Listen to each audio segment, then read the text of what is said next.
Yes, good morning and welcome back to the Football Tribe UG channel. Robert Kesakos is your usual suspect. It's a pleasure to be back with you at this beautiful Friday morning. It's 26 minutes past the hour of 9 a.m. Apologies for the lateness. It was partly because of, power being off, but also I had to do that morning steaming for my, cold. So do accept my sincere apologies, but it's good that we are here. Good that we are here. So let's get into the thick of today's conversation, so that we see what's up, so that we see what's up on this beautiful day of Friday. It's a bright and sunny out there, so everything is looking awesome. Everything is looking awesome. This beautiful Saturday morning. So we are back to speak the latest from the world of football, from the world of transfers, and everything in that line. And we'll kick things off with today we'll be speaking about Alexander Isak and training alone in Spain, the positive talks that apparently have taken place between Liverpool and Newcastle. So yeah, we'll be looking at that and more from today's broadcast. But yeah, it's good to be back. My cold has not, the situation has not yet changed much, but I continue to, do everything possible to get in better health. Uh, yeah, but the night was better than I thought it would be, really. So allow me to have our audios tested before we get started with today's conversation this morning, as I wait for the rest of you guys to join us. But first and foremost, I wish to send my special shout outs to every single one of you that was part of last night's broadcast, and also throughout the course of the day yesterday. Thank you so much for everybody that managed to catch that podcast. I saw I had a question under our community from Pedri. Unfortunately, I think we are sort of late on answering that, but I had answered one of them before I left the platform. Excuse me. Oh, that was painful. That was painful. Okay. Good morning, Bonilla. Is it Bonilla? Let me see. Uh, Hi, Bonilla. Where are you joining us from this beautiful morning? Please let me know how was your day. It's still a bit challenging, I must be honest, because I'm struggling with the cold. But I hope we will be better. I hope I'll be better really. So, but thanks for asking. Where are you joining us from this beautiful morning? Where are you joining us from, Bonilla? And welcome to the Football Tribe UG community. Daniel Daniel Daniel Berry Sports Highlights. Happy Thursday, everyone. Oh, it's a Friday for us. I don't know about you guys, but it's a Friday for us. It's Friday, the 1st of August. And as I speak now, it's 9:30 a.m. East African time, in case you're wondering. So yeah, we are already into you know Friday. But I hope everything is good with you on that end. I hope everything is good with you. Um, it's a football channel, so welcome to the Football Tribe UG community. It's a pleasure to have you all around, and I do hope we'll get to go on to have a very, very fruitful and wonderful conversation. Thank you so much to all our new subscribers. Thank you for joining the community. It's a pleasure having you around. Yesterday we had a very, very fruitful conversation about Manchester United. We did have later one about Arsenal and their result, that 1-0 defeat to Tottenham Hotspurs, and yeah, and everything to do with transfers. So it was all good. It was all good. So I'm happy that we are getting on with everything as is expected.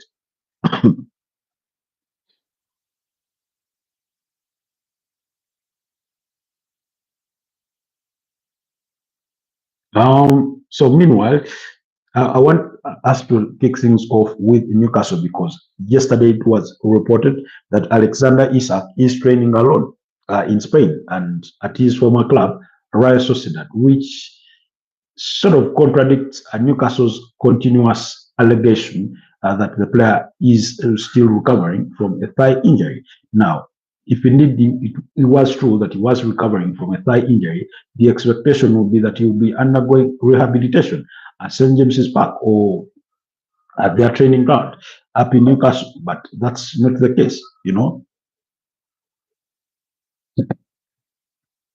That is not the case, which begs the question of who is lying who. But of course, for Newcastle, it's a bit of a PR nightmare that they have to handle delicately, but it doesn't look good.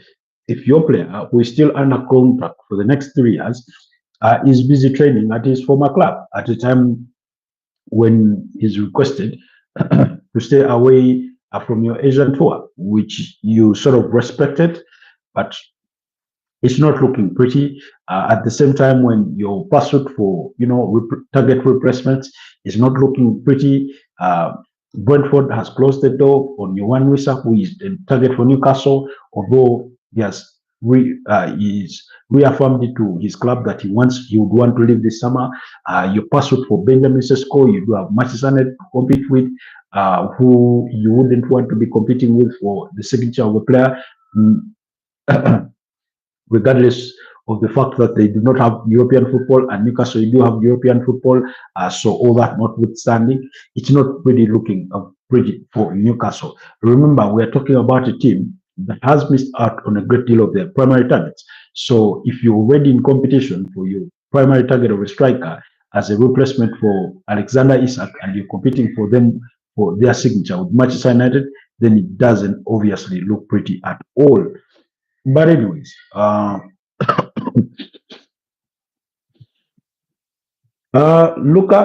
Luca Mela. Hi, Luca Mela. Good morning. How are you doing?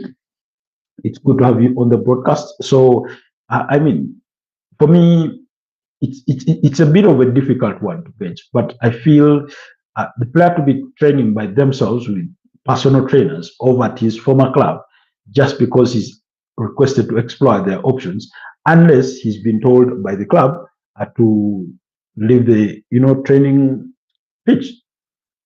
Michael, hi Michael, where are you joining us from? Good to have you on the broadcast. I woke up 15 minutes ago. Okay. For us, it's already 9:30 a.m. East African time. So we're already up. So I mean, is that what kind of signal does that send? Does it send a lack of professionalism in a way? Because he is not trying to force his move. He's only asked, excuse me, that he be allowed to explore his options. So usually when that happens, because we've not had any penalties or any, qualms or any fights between Newcastle and the player, so it begs a question. Excuse me, of why is the player training alone, bearing in mind that he is still contracted with Newcastle. So it's not a good sign. It's not a good sign at all.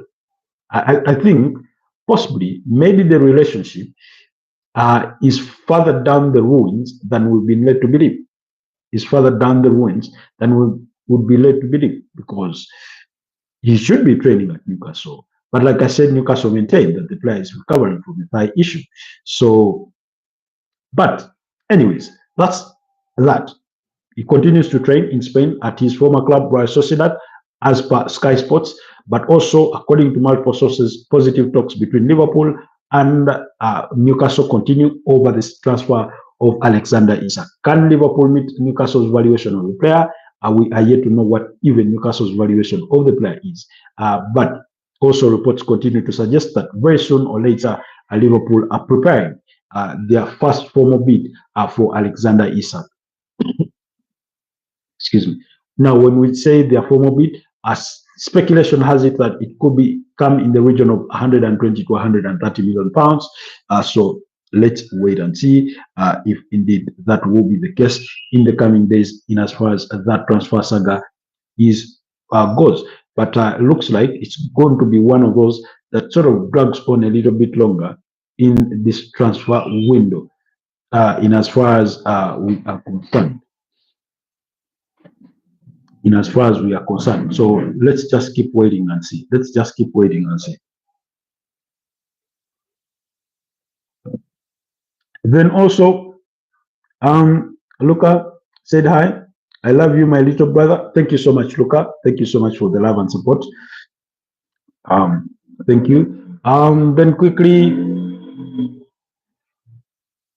apologies in case you had that background noise. Somebody's, bike was going through. Anyways, also we did speak about this yesterday night, but Manchester United have informed RB Leipzig that they are preparing to send in their formal bid for Benjamin Sesko, but Newcastle are also prepared to send in their bid as well. The expectation is that RB Leipzig want at least 75 million euros as the demand fee for the transfer of Benjamin Sesko. That is before add-ons. So guaranteed fees is expected to be around the 75 million mark, which is quite significantly high. But I mean, we're talking about a player who has been priced out of a move to Arsenal because RB Leipzig at the time were demanding for as high as 90 million euros, and his agents were asking for significant commissions for the transfer. Do you know Diego Jota is dead? Yes, I do know. That's very unfortunate, but that did happen. A couple of weeks ago. Then Subuga Morris. How is the deal of Madueke? Madueke is already an Arsenal player, only that he has not been part of Arsenal's training because he was still on holiday. Remember, he was part of Chelsea's squad that took part in that FIFA Club World Cup. So all players that had been part of the FIFA Club World Cup had given extended periods of holiday, or actually for some they were just taking their holiday because once the season ended, some went on a short break and then they returned quickly to try to train with the rest of their teams and then to prepare for that tournament. So in the aftermath of the tournament, then they did go away for breaks. In fact, Manchester City players did return this week for their training. Borussia Dortmund did return. They had a friendly game against a fourth division side, which they beat. I think are they the ones they beat by 9 goals to 0? But thanks for asking, Subuga Morris. So Subuga, kindly let me know where you're joining us from. Your name sounds more Ugandan than most, but also what team do you support? But based on your questions, I could suspect that you could be an Arsenal fan. But big up on yourself, Subuga.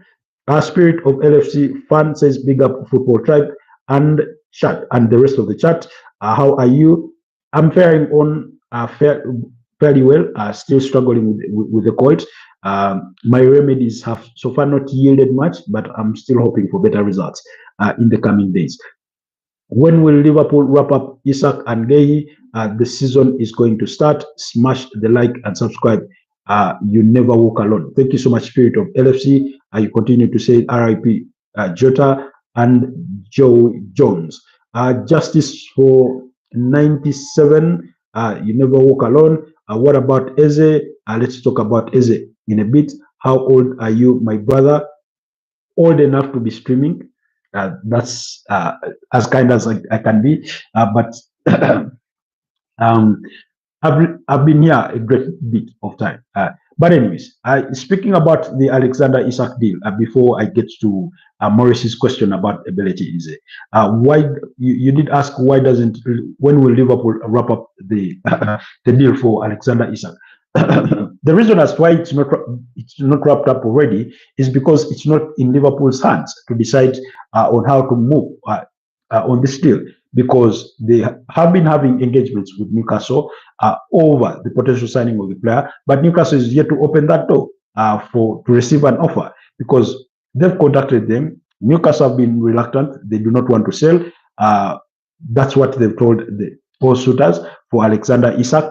But what we do gather is that Newcastle's intention in this particular case is to find a potent replacement for the 25-year-old Swedish striker before they can entertain bids for him. And that's why their primary target, as of present day, is Benjamin Sesko, who I was speaking about a couple of minutes back, that they will have to rival Manchester United for his signature, and it's not looking good for a team that has already lost majority of their primary targets in this transfer window. So, so basically, Liverpool is playing a waiting game, or participating in a waiting game that has sort of been forced to it.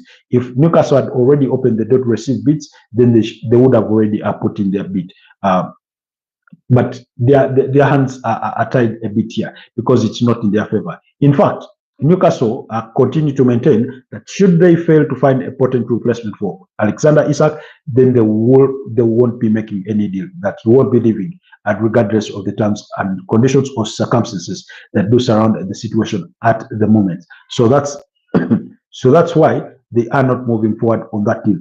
On the part of McKay, it's particularly because Crystal Palace do value the player at about 45 to 50 million pounds, and yet Liverpool think that valuation is too high for a player who still has only 1 year left to his contract. In fact, he has entered the final year of his contract. Now, Crystal Palace would want to sell because they wouldn't want to lose the player next summer for free. Their preference would be to sell, and Liverpool have not yet formally approached Newcastle. Sorry, have not yet formally approached Crystal Palace for his season. Reports do suggest that Liverpool are waiting for Crystal Palace to soften their stance on that price tag or on that valuation of McKay, which I believe, under ideal circumstances, it is a very good value. It is a very good estimate of value for money, because we are talking about a team that turned down a £50 million bid from Tottenham Hotspur in January for the signature of the same player. So if that means they've already softened their stance on the valuation of the player, so they turned down that bid in January and they chose to retain him. Fortunately or unfortunately for them, Tottenham Hotspurs have not yet come back in for the player, but they do still hold interest in him. Newcastle is one of the other teams that are interested in signing McVeigh, but none of them have made concrete moves in as far as approaching Crystal Palace formally for their skipper. Then Lucas says, I'm 22. Okay, that's good to know. Spirit of LFC fan says Liverpool need to offload Timikas, Calvin Ramsey, Rhys Williams, Morton. I saw Olympic Lyon are interested in signing Morton at 22 years of age. Dawk, that one is a target for Everton, although Liverpool seem to have priced them out of that because they're asking for about £30 million for his signature. Harvey Elliott is a player that has sort of been discussed among different clubs, including some clubs from Germany, but none has yet made an offer, a solid offer for his signature. Then, excuse me, you talk about Federico Chiesa. Yes, Federico Chiesa is one of those players that has attracted a lot of interest from Italian teams, including Atlanta, Napoli, some of those that have been reported to have interest in the Italian national. I think 27 years of age, but again, no concrete or formal offers have come in. Darwin Núñez, Napoli had discussions with Liverpool, but Liverpool's asking or expected transfer fee was really significantly higher than what Napoli had hoped or expected to pay, because apparently Liverpool won no less than £50 million for the 26-year-old Uruguayan striker. That's why Napoli chose to go with Lorenzo Luca from Udinese. Who they signed on an initial season-long loan for about €9 million with an option, obligation to buy for about €26 million and a further €5 million in add-ons. So that comes to about what? Let me see, 35 plus 5, about €40 million, which is way significantly lower than Liverpool's stance on £50 million for Darwin Núñez. Saudi Pro League clubs like excuse me, like Al Nassr still hold interest in Darwin Nunes, although still no formal approaches have been made to try and sign him as of present day. Timan Taus says Barcelona playing more entertaining football than PSG. Yeah, you could agree to that. I think I would agree to that. They do play very entertaining football. It's a game. It's a team that possibly plays as though they are not afraid to concede because they know they're going to outscore you on the other end. So anyway, it's a question of opinion. But even PSG equally play well. It depends on how you appreciate their approach to their game. But it's also a very, very wonderful approach. Then at Taos, you say Newcastle do not sell Isak. Their owners are richer than everyone in the league.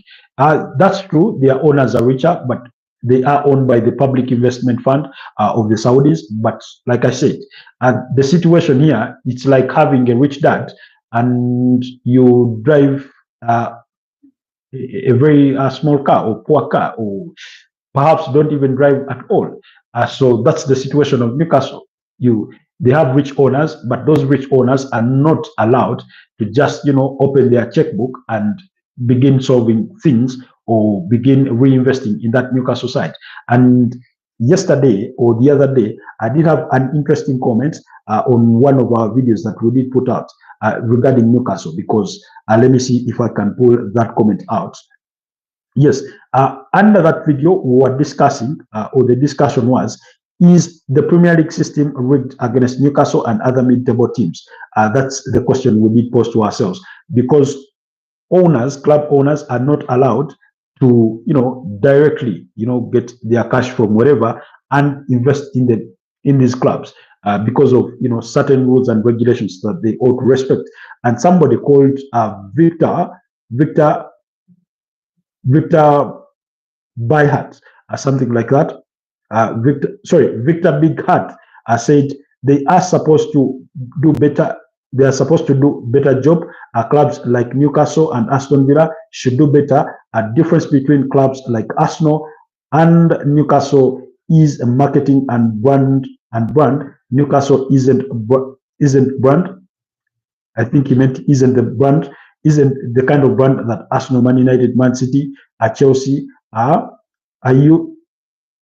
It adds on to say you need revenue from outside of competitions to fund your team, and what Newcastle did was really, really good in terms of management until today. But you just can't grow brands overnight. People work their ass off for marketing success, and money that Newcastle is working with is not small. Look at Italy or Germany, and they still compete in the UEFA Champions League. It's not easy job to just throw money at problems. While I thought he had a very valid argument in putting that forward, I thought it left a lot to be desired. And for starters, one, I do appreciate the fact that these teams, Man United, Chelsea, Man City, Arsenal, Man United, are bigger brands as compared to Newcastle, which is okay. But how in part you build your brand to be bigger is by winning titles. That's part of it. And while he goes on to cite some of these teams like in Germany, who constantly qualify for the UEFA Champions League, look at the last 15 years. How many teams have won the German Bundesliga title other than Bayern Munich? Because in any case, it will be Bayer Leverkusen. And I would have to dig my mind further back to try and find out when was the last time Borussia Dortmund won the German Bundesliga, because they are one of the big teams. So while his argument is valid from a marketing perspective, it is undershot, or it feels short in a way that it does not paint the whole picture. Because just because you constantly qualify for the UEFA Champions League doesn't mean that you're a big brand or you are a bigger brand than Newcastle. He also seemed to suggest that Newcastle has bigger resources than those teams. Yes, it has bigger resources than some of those teams, but also compare Newcastle to to the teams that domestically they are constantly competing with. That's where the difference is, and in that very video, I did cite examples of how Chelsea managed to, bounce back in that regard. Just give me a second, guys.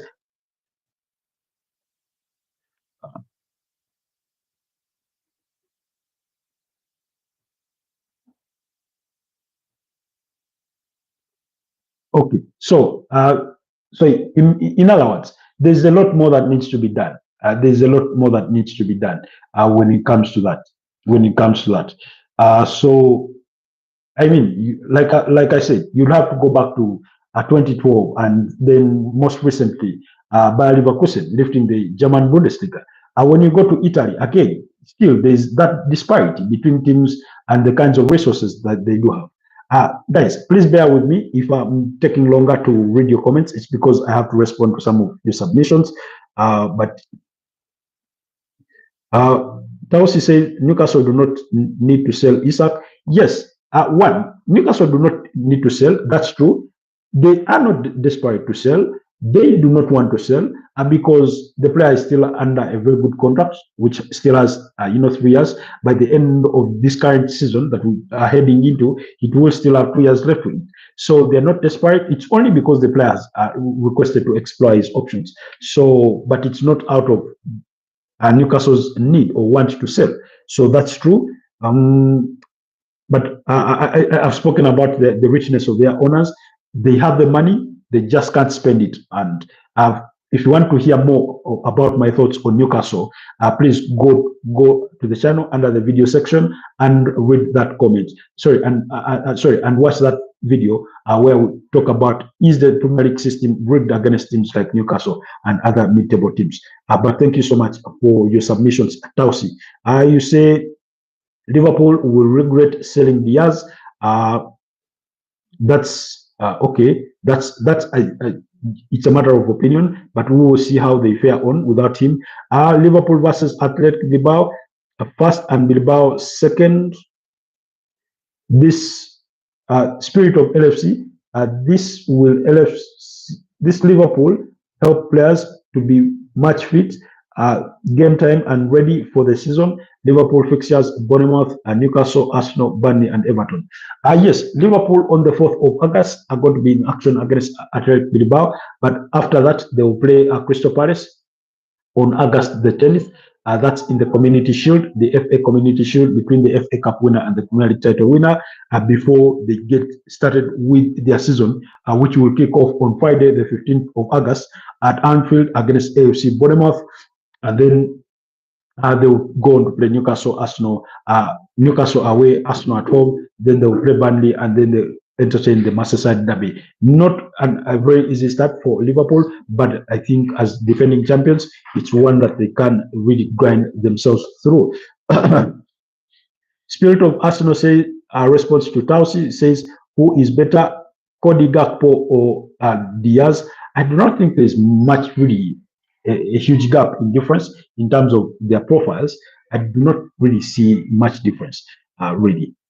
Then Elijah, hi Elijah, good to have you back on the channel. Mate, have a word with the production team. The audio is not good. Oh, the audio is not good. Is it low? Is it shaky? What's happening, guys? Do let me know. What's wrong with the audio? Let me know before we proceed. Because from my own check, it feels that the audio is fine. From my own side. But also please, Elijah, also please bear in mind that I do not have the best of microphones. I'm trying to, to secure some resources and get better microphones. That's for sure. But these are the types of microphones that I'm using currently. That's why I keep, reminding you guys that sometimes if it's noisy out there, I may tend to struggle because their noise cancellation is not at the best. But do let me know what you think I need to improve. Please do not hesitate to critique whatsoever. But thank you so much for that comment. I just want to hear the input of the others. If you guys are hearing me well, then we can proceed. But if you feel that there is an issue with our audio, then we can see what to do to correct that before we proceed.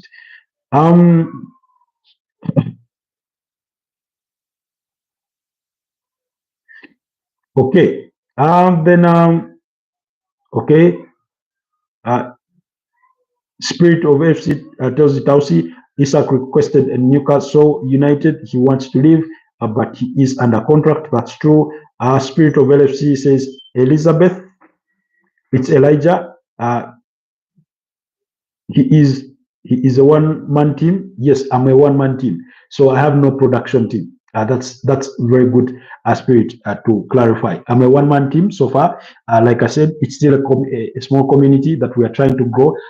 If resources come along the way, we'll look to improve things camera-wise, our microphones and everything to do with that. But so far, you'll kindly have to bear with me and stick with me here, and we'll grow together. But thank you so much for staying with us.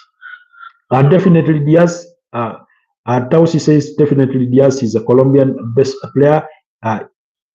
Gakpo, Netherlands is best player. Okay. Brother says, how was your so intelligent and how are you so intelligent and knowledgeable? Please, can you explain the reason and breakdown? You mean about football? When I was still okay, I've always loved sports in general, but also with a special bias about football. So I tend to follow footballing events a little more than other sporting discipline. But also, even with football, I may not have the capacity, the bandwidth to follow each and every tournament in terms of watching it, because sometimes these tournaments are going on concurrently. For example, our Gazelles team, that's in the basketball, are playing in the Africa basketball, but I'm unable to follow that because there's plenty happening in the football world. And then yesterday, for example, I had to watch the Arsenal game, but also at the same time, the Barcelona game had started earlier. So I tried to co-watch both, but it wasn't easy. But I also have a background in digital journalism. I'm not a journalist by profession, but I have a background in digital journalism. I used to be a sports news writer for websites like Big Eye, for websites like BetRight, for websites like freekick442.com, among others. But I hope that answers your question, Spirit of LFC fans. I hope that answers your question. Then you say Liverpool need to balance the squad and squad depth. Liverpool need a centre back. They need a central midfielder, a number 9, and winger. I think present day, what I think Liverpool need, yes, they need a centre back, but for me, I think they need two. One, because you've already lost Joel Quensha, so whoever you bring in would be a backup for Joel Quensha. But two, there's still that situation of Ibrahim Konate that is yet to be resolved. The other player that you still have in that squad is Joe Gomez, who is injury prone. You all know about his troubles with injuries, so he's a bit of an unreliable character. So it begs the question: if you lost a player like Virgil van Dijk today, if you lost Ibrahim Konate to a long-term injury, how are you going to behave? How is it going to happen for you? Where are things going to go on from here now on? So it's a bit of a delicate situation when it comes to Liverpool's backline. I saw, for example, particularly in that friendly game against Yokohama FM or Yokohama Marinos, when they withdrew Virgil van Dijk, they brought Wataru Endo to play in that centre back role. So when you're playing in a very competitive league like the Premier League and the UEFA Champions League, you may need a backup that is better than Wataru Endo when it comes to your centre back. And then when it comes to a central midfielder, it's a point that I've argued for the last couple of days on this channel. Although some people disagree with me, but the person who disagreed with me was Pedri. He's a Barcelona fan. He disagree, but I was telling him because Liverpool for the last two main transfer windows have been trying to sign a central midfielder, and in those pursuits they've they've gone in for players like Moises Caicedo. They've gone in for players like Romeo Lavia, who both ended up at Chelsea. They tried to sign Martin Zubimendi last summer. They didn't get him. They've been linked with a potential move to Adam Wharton, who I think we should keep our eyes on at Crystal Palace. And then who is the other? Carlos Baleba is one of those that I was recommending in one of those conversations at Liverpool. So it is true, spirit of LFC fans, that they need to strike a bit of balance in that squad. When it comes to a winger, having lost Luis Diaz, yes, they need to replace him to have a bigger squad. When it comes to a number 9, I do not think it should be a priority.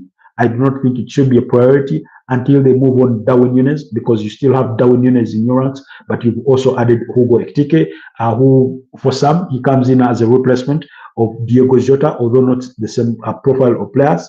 But yeah, Shmail says, hi Shmail, good to have you back on the podcast. Is Odegaard world class in your opinion? World class.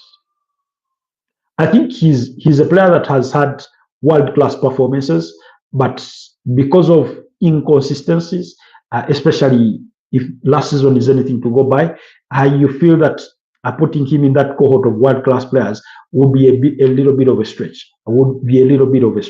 While he's had a very, very good career so far, I do not think we are yet to put him in the brackets of the likes of Mesut Ozil when it comes to players that play in that role of creative midfielders, the cohort of players like Iniesta. I do not think he's yet broken into that bracket. So I would be a bit reserved to say that he is a world-class player. But he is a very, very good player. If I had to grade players in classes A, B, C, D, I think I'll put him in class B. And that means class A will be the elite profile that has, if it goes on to put on performances if it goes on to have a career like that of Iniesta, David Silva, Mesut Ozil, then maybe, just maybe, we can put him in that. We can then have the discussion, put him in the same brackets of Kevin De Bruyne, who, for me, I think was the best player in the Premier League in the last decade. Of course, I know a lot of people will disagree with me on that one. Once I put that out one day on my X, somebody came to counter and they chose Mohamed Salah, and we went on to have a very fruitful debate in regards why I said so. Then also you say, I think Isak will flop in Liverpool. He needs a team where he is the main player. I do not think he will be a flop, but for me, what I think in that regard is that Liverpool signing Alexander Isak, it's going to be that kind of signing that will threaten to tilt the balance of scale within that Liverpool dressing room and on the pitch, because we know Liverpool play as a cohort, they play as a team. That's part of what we know them for. But when you end up with too many stars in the team, usually there's that natural and innate desire for players to want to outshine others, for players to want to be the main man of the team. So you've signed a player like Florian Wirtz for £100 million. He is going to want to shine. He is going to want to shine. You still have the living legend of the club in Mohamed Salah. He is going to want to continue shining. So, I mean, he will want his fair share of shine. You have Hugo Ekitike, who, given the price tag that has been slapped on his name, he will want to show what he's made of, really. So, at times, playing with a collection of stars is not something that has worked out well, especially when I've always given the example that look at the example of present Real Madrid, because apparently players are struggling with egos.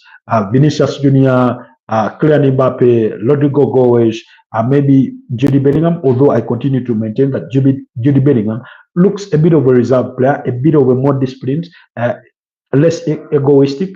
You go back to teams like PSG, you remember when they had Kylian Mbappe, they had Lionel Messi, they had Angelo Di Maria, they had Neymar, Santos Jr. So, I mean, that's a collection of stars, all who want to shine. But also, and another example where you've had a collection of stars shine, go back to that Barcelona that won the treble in 2015 under Luis Enrique, when you had MSN, Neymar, Suarez, Lionel Messi, they were all shining at the same time. You know, they were all shining at the same time, all scoring goals, creating goals for each other, and things like that. It's not to say it was perfect because we all know that Neymar eventually left to try and get out of the Messi's shadow and that kind of thing. But you could have a system that clicks. So I would say it could work out. It may not work out, but I do not think he would flop at Liverpool. And then Michael Dway says, okay, not Dway, but it's Michael. I do not listen to chat, bro. You do not even sound that gay to me. Okay, I do not understand your comment. Uh, Said Said Ahmad Ali says, hello, Said. Liverpool need a Baleba and a defender that we discussed that they do need to add a body in their central midfield, as well as they need to center backs, in my opinion. Do you think Carreras will flop? It's too early to say that he will flop. Guys, do not forget Alvaro Carreras is a Castilla graduate before he left to join Manchester United and eventually ending up at Benfica. So he's already well acclimatized to the environment of being in Spain. Then you say, is Cody Gakpo better or Trossard in your opinion? Bit of a difficult one. I believe I would say this. Cody Gakpo is a very good player, but I think Leandro Trossard is a more effective player, a little more effective. That's what I will say about that comparison. Then you say, is Bano better or Watton in your opinion? I think Adam Watton is better. He's also been linked with the potential moves to the likes of Barcelona and Real Madrid, Man United as well. Will Gyökeres win the Golden Boot? Wow, that's a big one. That's a big one. Shumal says bye.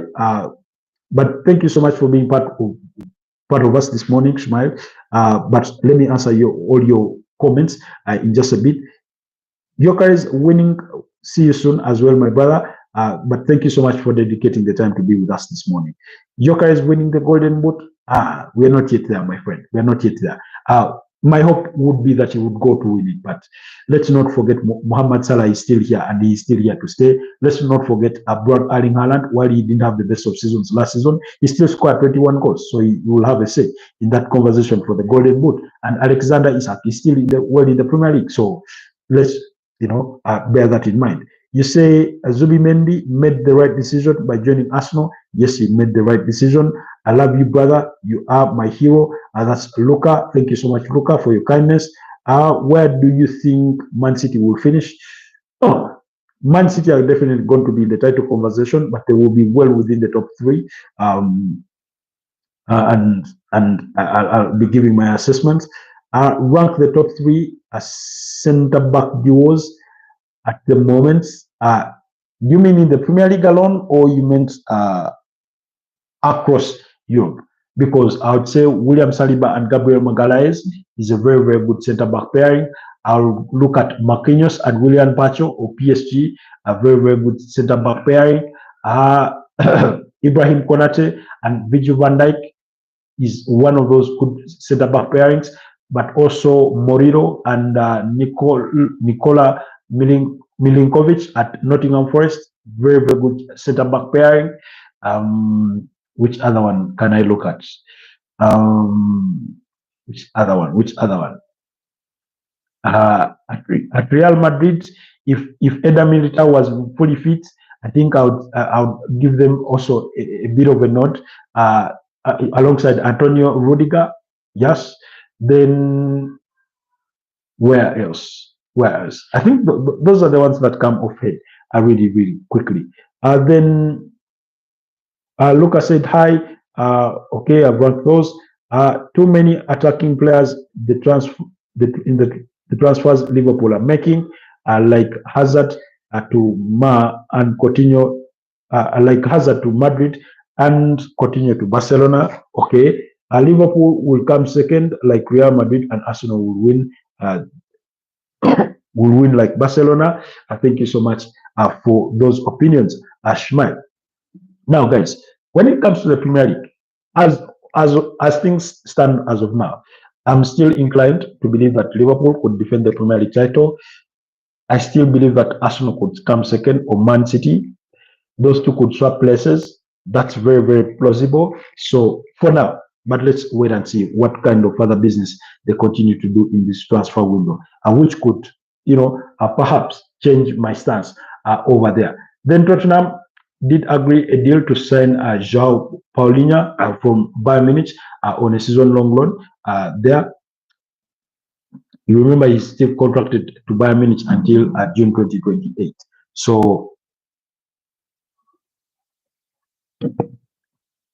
but Tottenham are getting themselves a very, very experienced holding midfielder in Joao Paulinho. Very, very good player. He used to be one of the best players, if not the best player, in that Fulham side before he left to join Bayern Munich. So that deal is happening. They are getting him on loan. Then Leeds want to sign Belal El Kanous from Leicester City. He's one of those players that has been widely linked with many, many big teams, including some teams from Europe as well as the Saudi Pro League sides. Belal El Kanous, I think, is about 20 years of age. He has apparently a relegation release clause of about 26 million euros. So that's the player we're talking about. Then Everton had a bid of 27 million pounds turned down by Southampton for Tyler Dibling. Yes, for Tyler Dibling. So, but they will look to go back in with a new bid for the youngster. So let's wait and see. I sort of noticed there's a lag, I think, in my audio in terms of how the sound propagates, but I think I'm struggling with a bit of internet issues here. Internet, low bandwidth. But anyways, before we wrap up this conversation this morning, allow me to take you through the latest from the world of transfer gossip and speculation. Quickly, like I said, Tottenham have already agreed that deal for João Paulinho. That's the 30-year-old Portuguese holding midfielder will be joining Tottenham Hotspurs. RB Leipzig, among several clubs, are looking at Rasmus Højlund, and Manchester United could see the 22-year-old Danish striker as part of a swap deal to sign Benjamin Sesko, 22. Manchester United outcast Jadon Sancho, ready, to accept a 50% pay cut to reunite with his former German Bundesliga side, Borussia Dortmund, while Chelsea are expected to make an offer for Manchester United for Alejandro Garnacho before the end of this current transfer window, according to the Telegraph.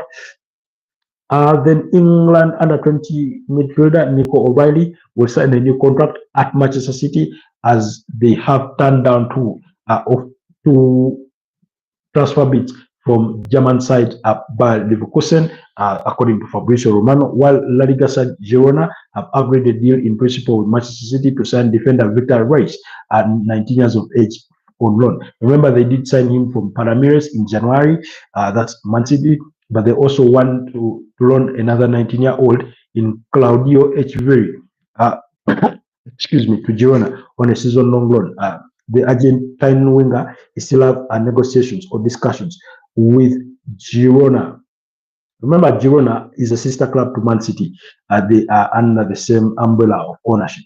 Then also Premier League duo Liverpool and FC Bournemouth have both opted not to match newly promoted Saudi Pro League now Saidis FC. Huge offer for Nantes French defender Nathan Zazi. That's according to TBR Football, while Chelsea are interested in club wages Andon Jashari, but the 23-year-old Switzerland midfielder prefers a move to AC Milan, while Everton have, we've discussed that already. Then Everton apparently will want to wait to the final weeks of the window to make a move for Juventus' Douglas Luiz, but Nottingham Forest are making a push to sign Douglas Luiz this transfer window. So that's some of the latest from the world of gossip, transfers, and speculation, and everything to do with that cohort as things stand for now. So it's a pleasure. It's been a pleasure doing this with you guys. Thank you so much, Shumail. Thank you so much, Bonilla. Thank you so much, Daniel Berry Sports Highlights. Luca, it's been a pleasure having you. Spirit of LFC fans and Suga Morris, thank you so much. Timan Taus, thank you so much. It's been a pleasure having you on today's podcast. Shumail, always a pleasure to have you around. Michael, it was good to see you around. And then, and every single one of you that managed to catch today's morning broadcast, thank you so much for being part of it. Those that liked the podcast, those that were part of it, that did not like, did not send in a comment, I still appreciate you a great deal. Those that do watch our content, our broadcast much later after the live broadcast has ended, it's always a pleasure. We do not take your time for granted. Thank you so much for the love and support. Please continue to support. Go to the channel, watch all our content under the video section, under the short section, and keep up with these live broadcasts. Let's do this again later today. Depending on what news there will be, we could come back in the middle of the day or in the late evening, in the evening or even in the night. Otherwise, have yourselves a wonderful Friday, and I'll see you guys next time. Stay blessed. Bye bye for now.